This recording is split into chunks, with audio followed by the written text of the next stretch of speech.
कोल्हापूर शहरात मुसळधार पावसामुळे नुकसान. शहरात ठिकठिकाणी झाडं कोसळून दुचाकींचं नुकसान. कोल्हापूर जिल्ह्यात सुरू असलेल्या मुसळधार पावसामुळे अनेक ठिकाणी दुर्घटना घडल्या. कोल्हापूर शहरात देखील पावसानं जोरदार हजेरी लावली असून काही ठिकाणी झाडं कोसळल्याच्या घटना घडल्या. झाडं कोसळून अनेकांच्या दुचाकींचं नुकसान झालं असून सुदैवानं कोणतीही जीवितहानी झालेली नाही. राजारामपूर येथील 5व्या गल्लीत एक जुनं झाड पडलं. या दुर्घटनेत रस्त्यालगत उभ्या असलेल्या 2 दुचाकींचं नुकसान झालंय. तर दुसरीकडे लक्ष्मीपूर येथील कोंबडी बाजार परिसरात झाड कोसळल्याची घटना घडली.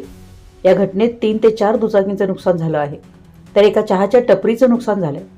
झाड कोसळण्याच्या वेळेस काही नागरिक चहा पिण्यासाठी या ठिकाणी थांबले होते. सुदैवानं कोणालाही दुखापत झालेली नाही.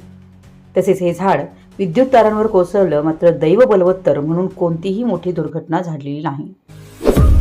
आपल्या परिसरातील महत्त्वाच्या बातम्या पाहण्यासाठी आमच्या नवसंकेत न्यूज चॅनलला यूट्यूबवर सबस्क्राईब करा आणि बेल आयकॉन प्रेस करा.